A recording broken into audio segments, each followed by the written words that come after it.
Irani yategetse isi imyaka 208. Muri Bibiliya ibintu byinshi bivugwa ko ibihe by'imperuka biherereye muri Aziya. Nuko amateka akomeye y'Uwiteka yose, urupfu rwaratangiriye muri Aziya, umwuzure ukabera muri Aziya, Sodome na Gomora bikaba muri Aziya, Yesu akavukira muri Aziya, yanditse amateka akomeye. Nizo mpamvu Yesu atirengagije kuvuga umusozi wa Elayono. Uwiteka umva gusenga kwanje, utaka kwanje kukugereho, gusenga kwanje gushima imbere yawe kumubavu, no kumanika amaboko yanje kube nk'igitambo cyane mugoroba. Reka nsuhuze inshuti ya gusenga everyday, nizere ko mumeze neza. Mu bisanzwe muri kumwe nanje Manakiza Edouard, abari mu Rwanda, Shalom abari mu Burundi, abari muri Kongo, abari mu Uganda, abari muri Kenya, abari muri Mozambique, za Malawi, Afrika y'Epfo, ndetse abantu muri Afrika mwese mushobora kumva Ikirundi, Ikinyarwanda, Ikinyamurenge n'Ikinyabwisha. Turabasuje tubakiye kuri gusenga everyday, tubabwira ngo nikaze kuri gusenga everyday, tubabwira ngo turabakunda muri inshuti zacu, Imana kandi ibahe umugisha. Abari ku mugabane w'Uburayi mu kukana ibiganiro byacu, Imana ibahe umugisha, Imana ibahire. Inshuti zacu ziri mu Burayi gose turabasuhuje, turanabakumbuye gose, Imana ibahe umugisha.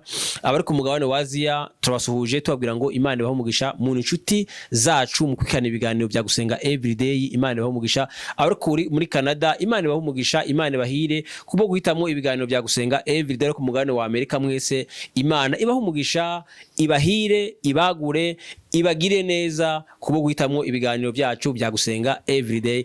Abari ku mugabane wa Australia, ntabwo muri abantu benshi muri Australia, abantu muri Australia muze mudufasha gose musharinga abantu muri Australia bamenye ubutumwa bwiza. Rero Imana ibahe umugisha, turabashimiye nango bari muri Australia mu kukana ibiganiro byacu, Imana ibahe umugisha. Kuko muri kuri kamera za gusenga every turi kumwe na pastor aho. Muraho neza? Amakuru yawe? Turi bazima. Pastor, watangira usenga Imana. Imana turagushimiye, turaguhimbaje umwanya mwiza uduhaye, umwanya ukwamamaza ishimwe ko araduhamagaye dukura mu mwijima. Kandi Paulo yabwiye Timoteyo ng'ibyo wanyumvanye imbere y'abahamya benshi bigeza ku bantu bo kwizerwa abasha kubyigisha abandi, natwe turi imbere yawe, utiyobore kugira ngo ubutumwa bwiza bwamamare bugere mu mahanga yose mu bihugu bitandukanye, kandi bufashe benshi, kandi abumva ubwo butumwa babashe kubigeza ku bandi. Turasengera bene data mu mahanga yose badufasha gusangiza ibiganiro abandi bene data, kugira ngo ubutumwa bwiza burusheho kugera kure kandi bugere hagari, kandi burusheho gukiza benshi. Ndagushimiye Mwami ko uraduha imbaraga ugatangirana natwe kandi ugasozanya natwe, ni mu izina rya Yesu Kristo umwami wacu, amena. Pasiteri, ubona muri iyi minsi amaze iminsi ari intambara muri Irani n'ibihugu bya Amerika na Isirayeli, ariko pasiteri uyu munsi tugiye kubaza cyane cyane, hari tugiye kubaza muri ibi bintu turi amateka y'ibi bihugu uko byagiye uko byahoze kera, ingene iki gihugu cya Irani Imana yagiye igikoresha mu myaka itambutse. Pasiteri, reka dutangire kuri ibihugu bihari amazina yayo nuko Bibiliya yavyita kera. Pasiteri, igihugu cyitwa Kanani muri Bibiliya ubu cyitwa gute? Ni Palestine. Ubundi muri make Kanane ni Palestine. Urakoze cyane Pastor.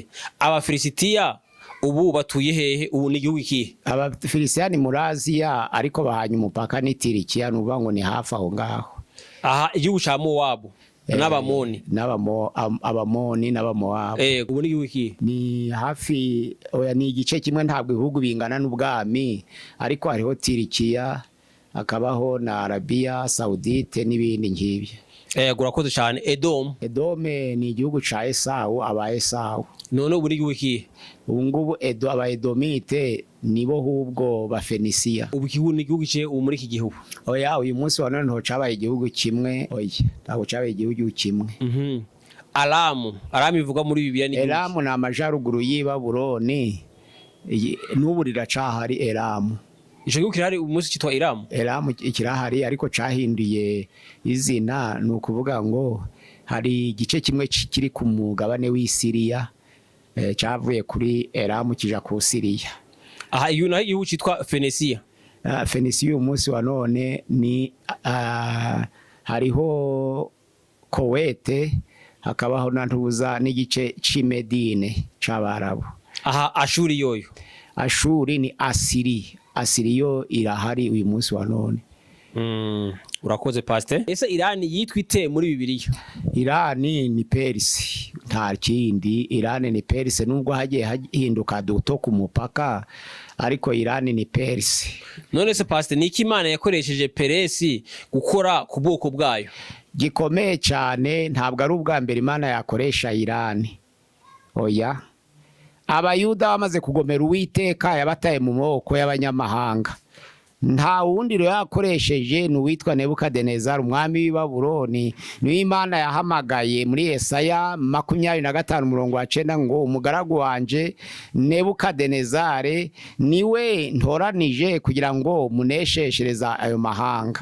Ariko Yeremiya 27:6 harani Yeremiya 25:9, Yeremiya 27:6 havuga ngo nzatoranya mpamagara umugaragu wanje Nebukadinezari kugira ngo nkoranye ayo mahanga yose, noneho nyamugabize.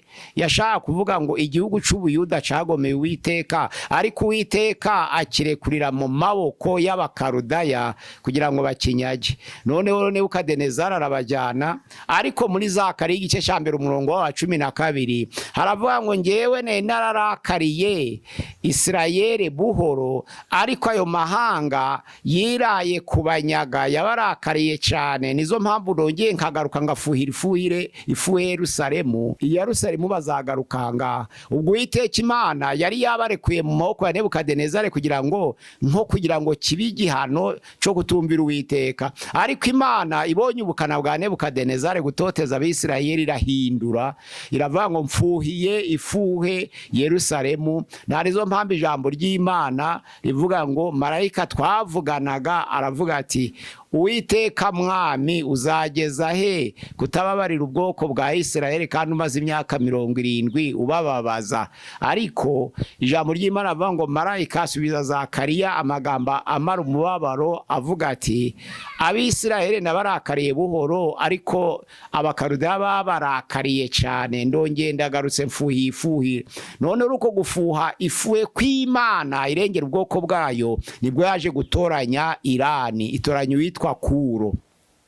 Ubundi Abamedi n'Abaperesi uko ubwami bwakurikiranye nuku nguku. Umwami wa mbere ni Dariyo wa mbere, Dariyusi wa mbere. Umwami wa kabiri ni Kambize wa mbere. Umwami wa gatatu ni Kuro. Umwami wa kane ni Kambize wa kabiri. Umwami wa gatanu ni Istaspes. Umwami wa gatandatu noneho ni Dariyo wa kabiri. Umwami wa karindwi ni Aritazerusi. Umwami wa munane ni Ahasuwerusi. Rubango nuko bagiye bakurikirana bayobora ubwami bw'Ubuperesi. Ubwami Irani yategetse isi imyaka 208. Kuva mu mwaka wa 539 niho Kuro yafashe ubutegetsi bw'abakarudaya, arayobora kugeza mu mwaka wa 331 aje igihugu kije kwigabizwa na Alexandre Mukuru akuyeho Dariyo wa gatatu Kodoma. Nukuvuga ngo niho ubwami bw'Ubuperesi bwikubise hasi. Ariko Irani niyo yitwa Perse. Ubundi yayoboye imyaka 208 kuva muri 539 kugera muri 331. Imyaka 208 yayoboye isi.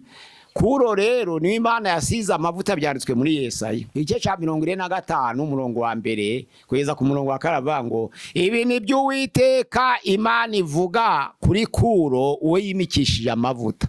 Iravuga ngo nzamugabiza amahanga, nzakenyuruza abami, nzamukingurira inzugi, ibyuma by'imiringa nzabimenagura kugira ngo muhinzira ahataringaniye nzaharinganiza. Imana ivuga ibyo Kuro azakora mu izina ryayo.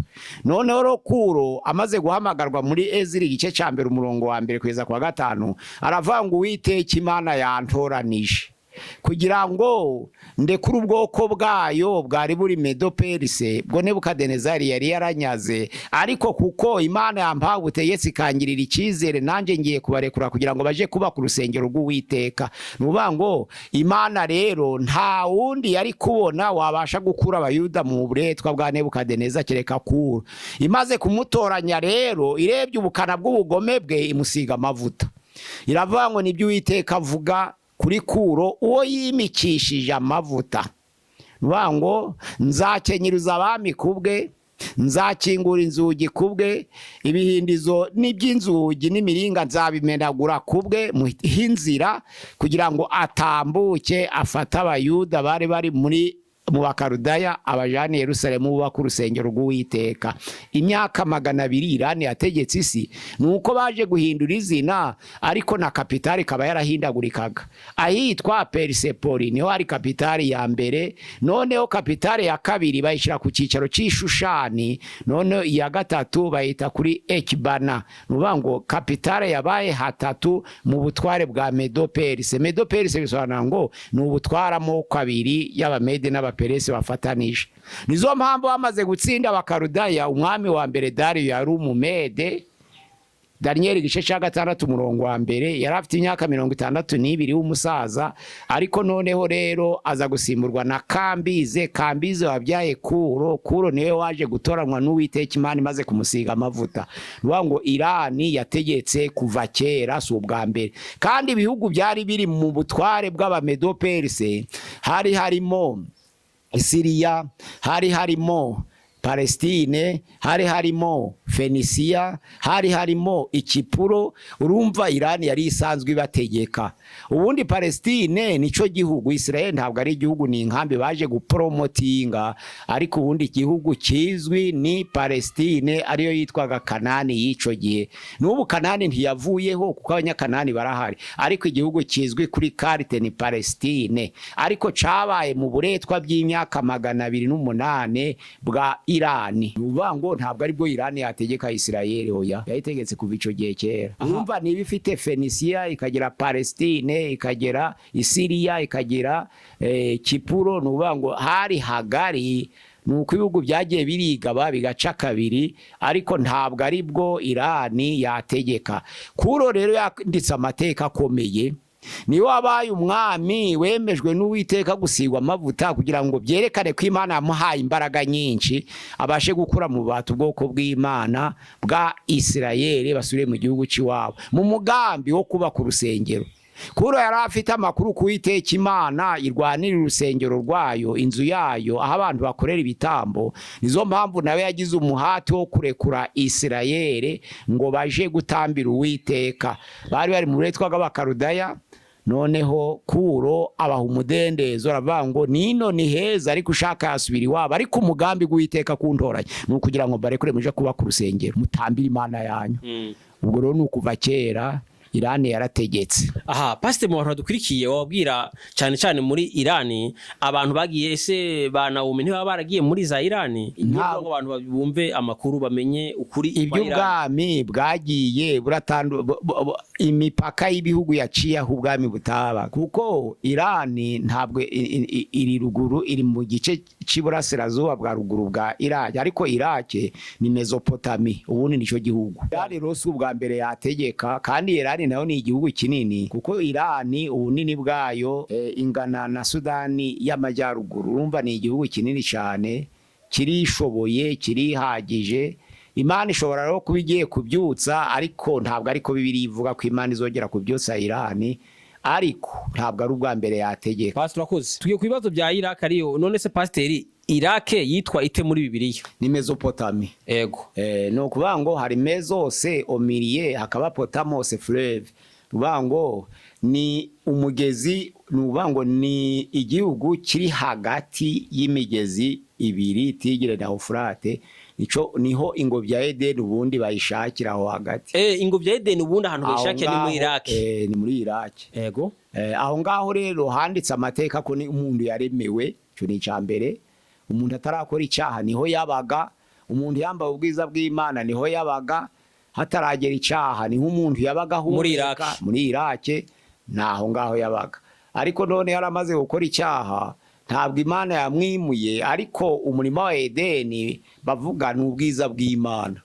Aho Imana yashizeho abakerubi n'inkota yaka umuriro kugira ngo umuntu atongera kurambura ukuboko akora ku giti cy'ubugingo, none hakarama. Ubundi n'ubwiza bw'Imana nibwo yatakaje, ariko naho ngaho akomoka. Yakomeje gutatana rero, uko yabyaraga niko yatatanaga, ariko bigeze ku munara w'Ibabeli abantu bamwe baje ukwabo abandi baje ukwabo abandi baje ukwabo abandi baje ukwabo.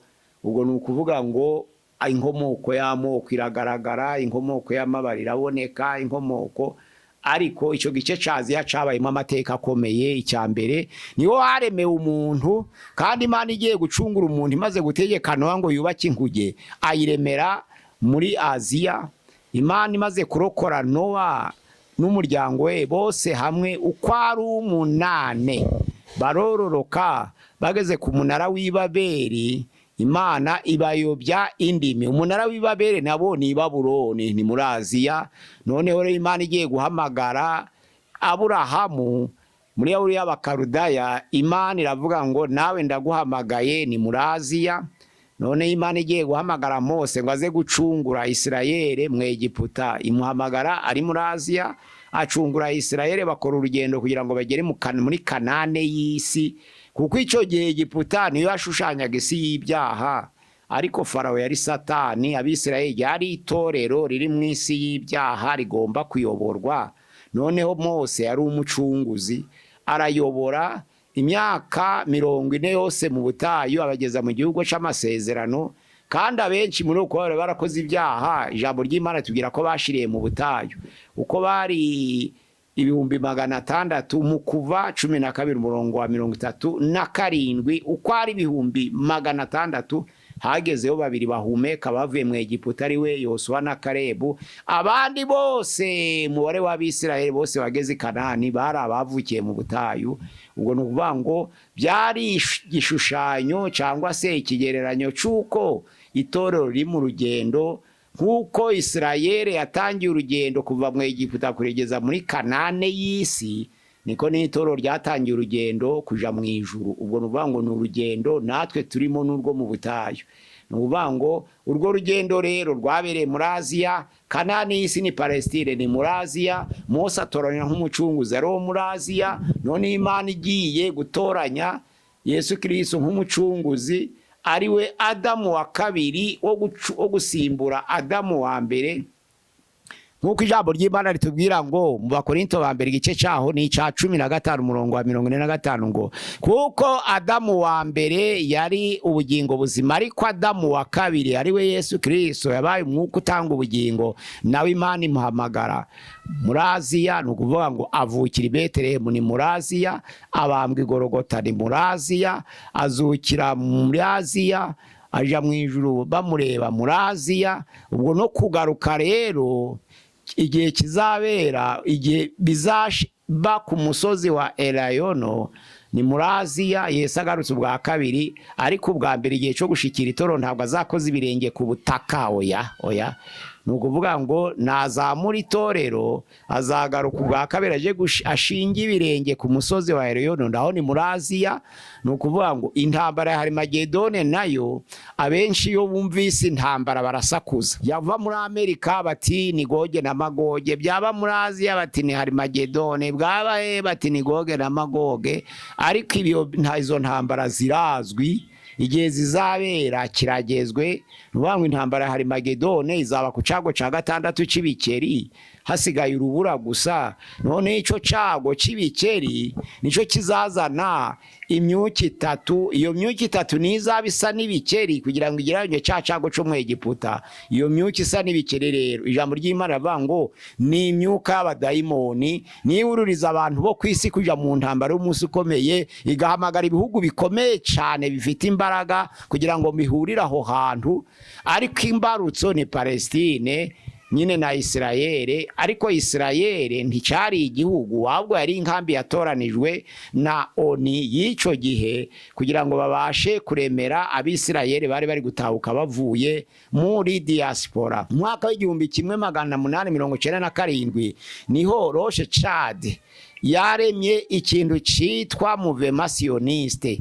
Mouvement Sioniste na gutahuka kw'abayuda gusubira iwabo Isiyoni, niyo bise Mouvement Sioniste.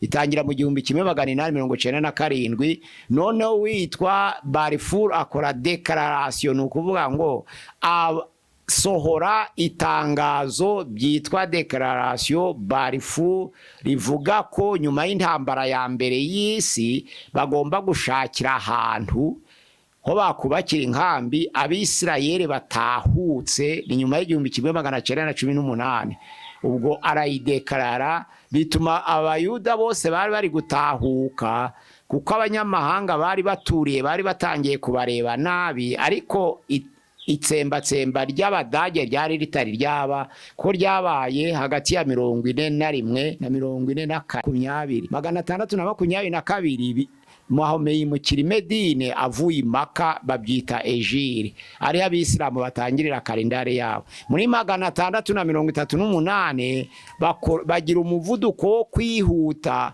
Mahome amaze gupfa muri 632 nyuma y'imyaka 6 gusa bagira umuvuduko wo kuja mu gihugu ciwabo nabo kugira ngo bahagarara hari urusengero none muri 695 niho bari barangije kubaka umusigiti aho urusengero rwabaga 705 bari barangije gukora finissage niyo mosque ihari na n'uyu munsi wa none ubwo nukuvuga ngo abayuda bari mu nkambi yakaswe muri Palestine kuko Amerika yari ifitanye ikibazo n'Abarabu ihabona ko ari point strategique ko nta kundi Amerika yahangana n'ibyihebe by'Abarabu bitagira hihagarara nitanze itegeko ku mbaraga ngo le 15 Mai tariki 15 z'ukwa gatanu 1948 ngo iyo nkambi yakaswe nka Israel ihinduke igihugu cigenga ariko ubundi ntabwo cari carateguwe nko kuba igihugu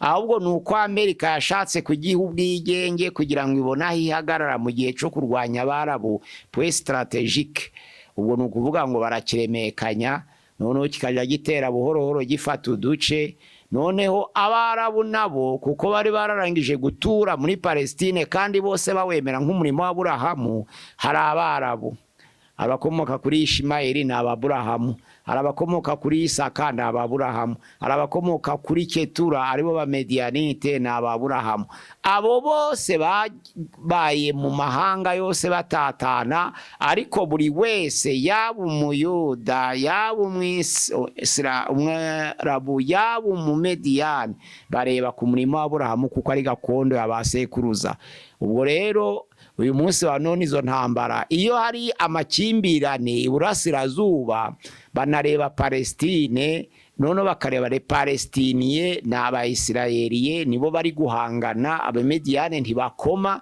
ariko ico babitse ntitukizi ariko noneho rero niyo nkomoko nuko bakomoka ku muntu umwe umurimo wa Aburahamu numwe niyo Palestine niyo Kanani Imana yaraza Aburahamu kugira ngo bazayiragwe ibi isezerano rya sekuruza n'umurima wabo intambara rero ya Harmagedone ntabwo iraba kuko izaba ku cago ca gatandatu ciyo myuki izahururiza amahanga ubu ngubu bihugu biri mu ntambara mu bihugu 196 na 196 cyangwa 198 ni ibihugu bitarenze 10 nubanga abantu bavuze induru ngo ni Harmagedone ariko ntabwiraba kuko iyo myuka itatu isa n'ibikeri ariyo myuka y'abadayimoni igihe izafata amahanga yose ikabahuriza kuza mu ntambara ibihugu byose bizarwana ariko imbarutso ni inyuma y'inkike za Yerusalemu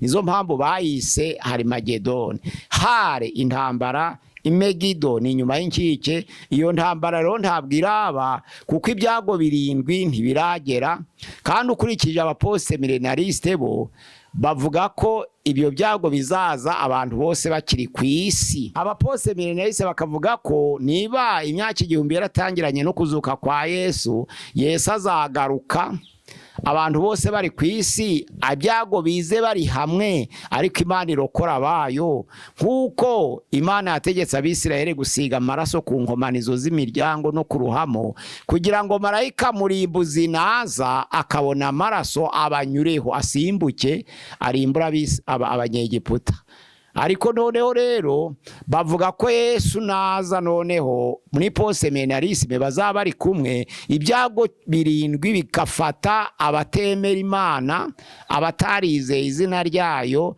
noneho abize izina ry'Imana bakarengerwa bari hagati y'abandi abapremilenariste bavuga ko itorero rizazamurwa, none ibyago 7 bikaba itorero riri mu kirere, ibyago 7 bikaza gutoteza abazaba bari mu isi bari mu butware bwa antikristo. Ubwo no kuvuga ngo Palestine uyu munsi wa none niyo ntandaro y'ibibazo y'abantu barwaniramo. Bamwe bavuga ko ari gakondo yarazwe Sara kuko ari umugore w'isezerano, ko atagomba kugabana n'umugore w'inshoreke. Muri politike bakavuga ngo nubwo umugore w'inshoreke atabarwa, abana b'inshoreke barabarwa. Ubwo rero baba ba Isirayeli bafite ukuri ni umurima wa sekuruza, baba barabu bafite ukuri ni umurima wa sekuruza, baba ba Mediyane bafite ukuri ni umurima wa sekuruza. Ubwo rero ibyo byago 7 nibirangira niho tuzamenya icerekezo c'intambara ya Harimagedone, kuko icago ca mbere c'ibisebe nikirangira, hakaza icago ca kabiri c'amaraso ku nyanja, hakaza icago ca gatatu c'amaraso ku migezi n'amasoko n'inzuzi, hakaza icago ca kane c'izuba, hakaza icago ca gatanu c'umwijima, hakaza icago ca gatandatu c'ibikeri. Iyo myuka itatu isa n'ibikeri ngo ni mu kanwa k'inyamaswa, ni kanwa k'umuhanuzi w'ibinyoma. Ngo mbona mu kanwa ka ya nyamaswa, mbona mu kanwa ka wa muhanuzi w'ibinyoma. Ngo ya nyamaswa, umuhanuzi w'ibinyoma, cya kiyoka, bose bafite akanwa.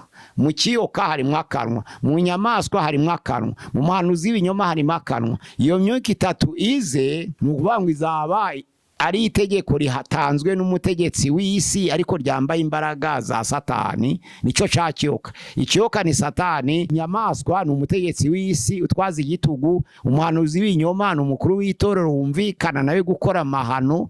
None iyo myuka itatu ize isa n'ibikeri, ariyo myuka y'abadayimoni, ari izahururiza abantu bose n'amahanga yose kuza mu ntambara y'umunsi ukomeye w'Uwiteka. Ijambo ry'Imana mu Byahishuwe 16:15 haravuga ngo dore ndaza vuba, hahirwa umesa imyenda ye kugira ngo atagenda yambaye ubusa bakareba isoni ry'ubwambure bwe. Nuko ya myuka irabakogota ibateraniriza ahantu mu Ruheburayo hitwa ngo Harimagedone. Azaba ari iherezo ry'icago ca gatandatu, hazaba hasigaye urubura rwo gukuraho burundu. Nizo mpamvu urwo rubura ruzaza ruri kunoza no guhanagura ababi. Icago ca 7 ubwo no kuvuga ngo ntibiragera.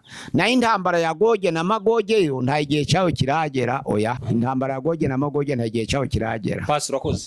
Pasi niho igituma tuvuga ko muri Bibiliya ibintu byinshi bivugwa ko ibihe by'imperuka biherereye muri ya. Nuko amateka akomeye y'Uwiteka yose. None se niba urupfu rwaratangiriye muri Aziya, urupfu rwatangiriye muri Aziya, yego, niho Abeli yaguye, yego, imfura mu bapfu, yego, umwuzure ukabera muri Aziya gukarimbura abantu bari bageze ku 6,000 ku isi, akaroko ku 8. Umuriro ukabera muri Aziya, umwuzure, yego, ukabera muri Aziya, yego, ukarimbura abantu bari bari ku isi yose, yego, bageze ku 6,000, ikarokora Noe n'umuryango we 8. None umunara w'Ibabeli Imana ikabayobya indimi, bikabera muri Aziya. Umuriro Sodome na Gomora bikaba muri Aziya. Noneho Abisirayeli mu bubata bakaba bavuye muri Aziya.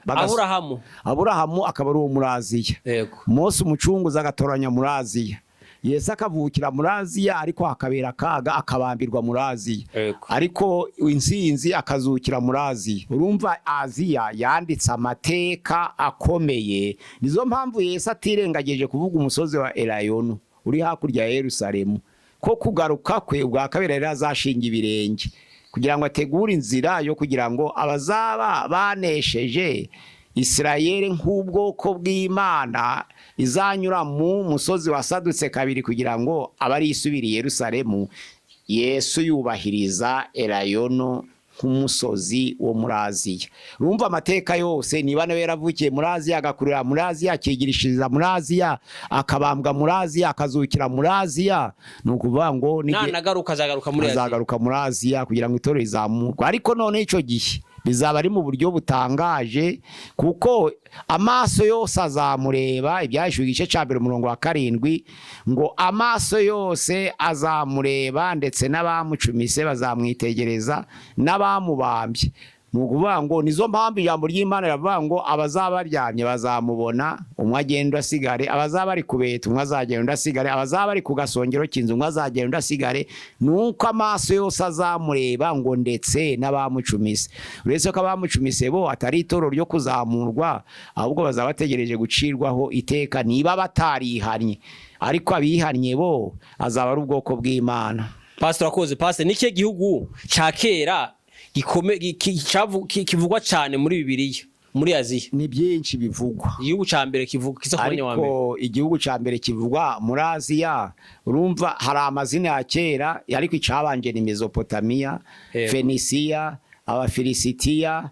Nukuvuga ngo abamabo baje nyuma n'Abamoni n'Abamaleki n'abanyuma. Mesopotamia, Abafilisitiya, Abafenisiya na amoko yabanje kubaho nono n'Abanyakanani hubwo. Pastor, ni hehe havukiye amadini menshi akomeye ku isi? Amadini menshi ubundi kugeza uyu munsi wa none aracararindwa. Kuvuga akomeye idini rikomeye ni Hinduisme, irikurikiyeho ni Buddhisme, irikurikiyeho ni Judaisme, irikumikiyeho ni Zoroastrianisme, niryo dini rya Irake ubundi rya Medo-Perse. Nimo rikomoka kuko imyambarize yayo yanyuriraga mu nzira y'intuza y'umwuka witwa Mazidaisme. Nukuvuga ngo Zoroastrianisme, hakaba noneho na Christianisme, hakaba na Islamu. Niyo madini hari narindwi. Ya mbere ni Hinduisme, ya kabiri Buddhisme, ya gatatu Judaisme, ya kane Zoroastrianisme, ya gatanu Christianisme, ya gatandatu Islamu. Nukuvuga ngo Christianisme yaje kuba mu menshi nyine nuko irororoka. Ariko urumva ko aya madini yose urebye nayo muri Aziya. Ayo madini yose, Hinduisme and Asia, Buddha and Japan, Judaisme Israel muri Asia, Zoroastrianisme Iran muri Asia, noneho Islamu Arabe muri Asia, na Christianisme ni muri Asia. Noneho animisme ni ya bose kuko buri wese agira animisme, niryo rya karindwi. Abanyafrika bagira animisme yabo, Abanyamerika bakagira animisme yabo, Abanyaburaya bakagira animisme yabo. Idini rya gakondo buri bose bagira ibyabo, niryo rya karindwi rigira bose. Pastor akoze. Pastor, nike kimenyetso gikomeye cerekana ko imisi y'imperuka iri hafi kubijanye na Isirayeli? Ikimenyetso gikomeye ntabwo igikomeye cyari cagaragara. Yego. Kuko imbarutso yo kuba ku rusengero nubwo ibikoresho byabonetse nibyo bita gushibuka ku mutini, ariko nturakura ngo habe imbarutso y'intambara. Ico ni ikimenyetso gikomeye. Ikindi mu bihugu by'Abarabu twakoze ankete dusanga ubutumwa bwiza butari bwagera mu nguni zabwo zose. Ikindi noneho rero Antikristo uri gutegura gaheka amahoro kazaza ku isi ngo yerekane ko intambara yahagaze burundu, abereke demokarasi y'ibinyoma kugira ngo abantu barangare, noneho baze gutungurwa no kugaruka kwa Yesu, naco ntikiraba. Haracari igihe rero nubwo tutazi ngo ni kangahe, ariko hari ibimenyetso. Ubwo igikomeye rero turacari mu bimenyetso by'imisi y'imperuka ku bihugu byose ntibyari byarwana. Kandi kizahuririza amahanga yose ni intambara imwe ya Harmagedoni. Ibiri kurwana ubusi byose. Nubwo hari ikintu cyitwa alliance nko kwifuza no gufasha mu buryo butaziguye, ariko ntibiragaragara. Pastor, niki Bibiliya ivuga ku bantu bayo mu misi y'imperuka? Abantu bayo barangwa no gusubira inyuma. Abantu bayo uko gusubira inyuma kurimo byinshi. Yego. Gusubira inyuma kurimo gukunda amafaranga. Gusubira inyuma kurimo kwangana. Gusubira inyuma kurimo kwirarira. Gusubira inyuma kurimo inzara.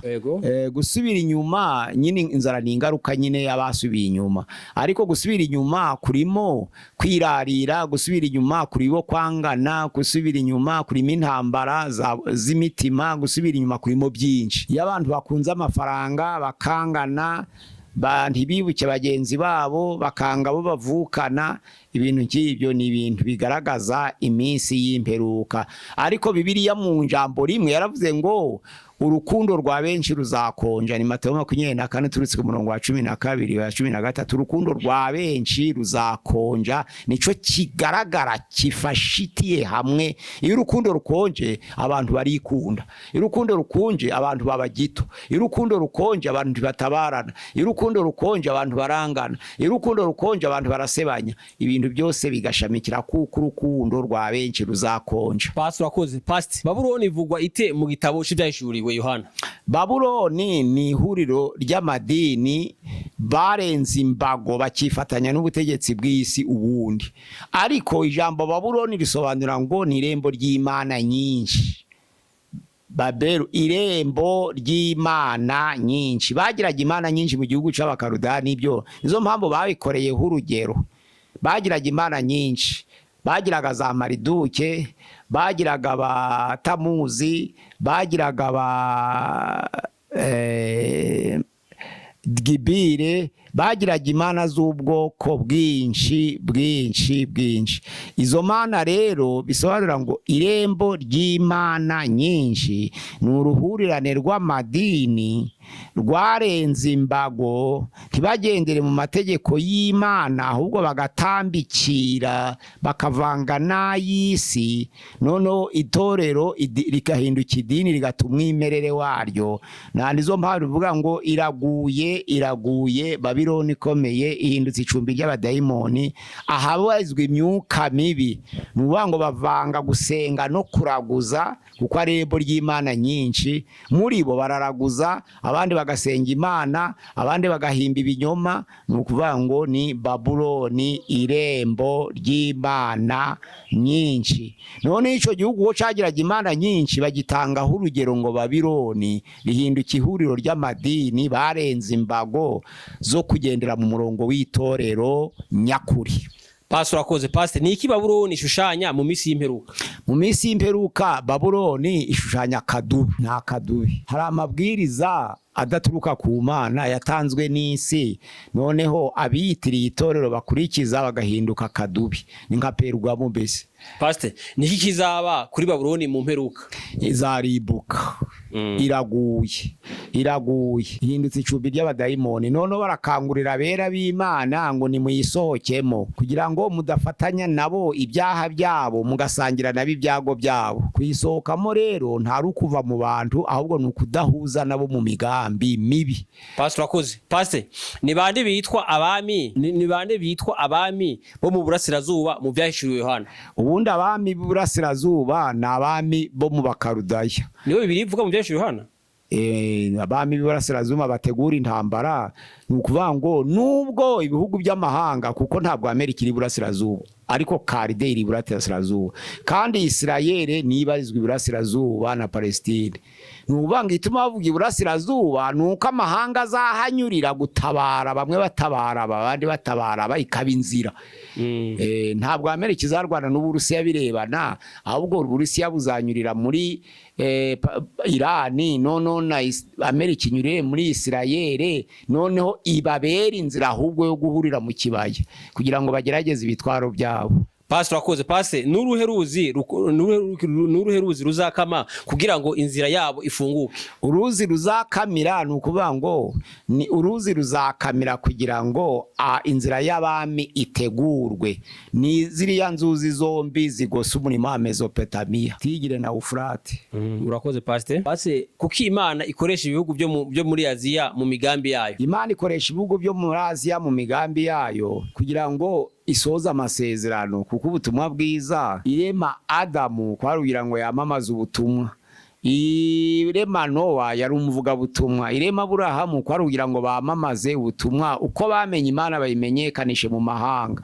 Ubwo rero kuvuga ngo yatoranije muri Aziya, ahubwo gutoranya ni uko Uwiteka, kuko isi yose ari y'Imana itoranya uko ishaka. Pastor urakoze. Pastor, kuko Imana ikoresha ibihugu byo muri Aziya mu mugambi wayo? Ntabwo ari umugambi w'Imana, ariko ikoresha Aziya kuko ariho hari abantu. None se niba yararemye Adamu ikamushira muri Irani, muri Irake, yari iraje gutoranya mu Buraya itari yakabayeho? Yanatoranyaga hari abantu, kuko Uburaya bwatuwe nyuma, nabwo buja kubwiriza Amerika nyuma, ariko byose ni nyuma. yagira akora hari abantu igakora hari abantu igakora hari abantu. Pastor akoze Pastor, niki twakwigira ku ruhare rwa Isirayeli mu bihe by'imperuka? Ibihe by'imperuka ni ukumenya ko Isirayeli Imana ntirobanura ku butoni. Umwihariko wo ku bwoko bw'Imana waragiranye no kuzuka kwa Yesu, ubu bwoko nk'abandi, kuko icyo bari barusha abandi icyambere kwari uko bari ubwoko bwatoranijwe mu mahanga yose, byari byo. Ariko muri sezerano risha ntihaba umuyuda ntihaba umugiriki, abantu bose bubaka itorero. Ikindi bari bafite akarusho ku bwoko bw'abatambyi ishanga ryera. Ikindi bari bafite akarusho ko kuba sekuruza Aburahamu ariwe sekuru w'abizera. Ikindi bari bafite akarusho ko guhabwa isezerano ko umucunguzi azavuka muri bo. Ariko nyuma yo gucungurwa na Yesu Kristo amaze kuzuka, ntihaba umuyuda ntihaba umugiriki. Nizo mpamvu yahungiye mu Egiputa kugira ngo yamamaze ubutumwa kwanza muri Egiputa. Ese iterambere rya Aziya nk'Ubushinwa, Ubuhindi rifite isano n'ubuhanuzi? Iterambere rya Aziya, Ubushinwa, Ubuhindi ni iterambere risanzwe, ntabwo ari iterambere rihuye no kugaruka kwa Yesu, ahubwo ni iterambere yuko amahanga yose yateye imbere, nta kindi. Tugana ku musozo, urebye ku ntambara zimwe zira ku isi n'izizabo, ese niki umukristo akwiye kwitegura ate ivyo bihe? Ijambo ry'Imana riravuga ngo nimubone ibyo bibaye, mube maso, musenge iminsi yose, kandi nibwo muzabasha kurokoka. Ibyo byose no guhagara imbere y'umwana w'umuntu, nukuvuga ngo fanatisme yo mu mutima nawe yarimbuza abantu. Nubwo utagiye ku rugamba ariko yagiyeho mu mutima afashwe nabyo. Nizo mpamvu mu Baroma igice cya mbere umurongo wa 32 haravuga ngo saba bikora gusa, saba jayo gusa, ahubwo ni n'abashima babikora. Signifie fanatisme y'intambara ituma abantu binjira mu ntambara batabizi, ariko nukuba maso kugira ngo umwanzi atabafatisha fanatisme umwuka mubi wa Satani, none abantu bakinjira mu ntambara batabizi. Umukristo akwiriye kuba maso, agasenga iminsi yose. Ni Luka 20:36. Imana iduhana umugisha. Pastor, reka tugushimire, tukubwire ngo Imana iguhe umugisha. Reka dushimire nawe waronye muri kiganiro, tukubwire ngo Imana iguhe umugisha. Reka dushimire ukanze subscribe, wowe wakoze sabone, wowe uzufata ibiganiro byacu ukabihera inshuti yawe, nawe Imana iguhe umugisha. Nawe ushaka gukora ubwa mbere ugeze kuri gusenga everyday, tugusaba ukanda subscribe cyangwa gukora sabone kugira ngo uzazubone ibiganiro byacu bitakugoye. Tubasaba ibiganiro byacu ko murangije kubyumva mubisharinga, mubihera inshuti zacu, munadufasha gusenga Imana. Imana ibahe umugisha. Pastor, tugana ku musozo, niki ni kuri channel ya gusenga everyday, abatugana badufasha inshuti zacu 078 669 666 20 078 669 666 murakoze. Ni kuri channel ya gusenga everyday. Imana iduhana umugisha. Murakoze cyane, ikabona ubutaha. Shalom shalom. Shalom. Witeka umva gusenga kwanje, utaka kwanje kukugereho, gusenga kwanje gushima imbere yawe kumubavu, no kumanika amaboko yanje kube nk'igitambo cya nimugoroba.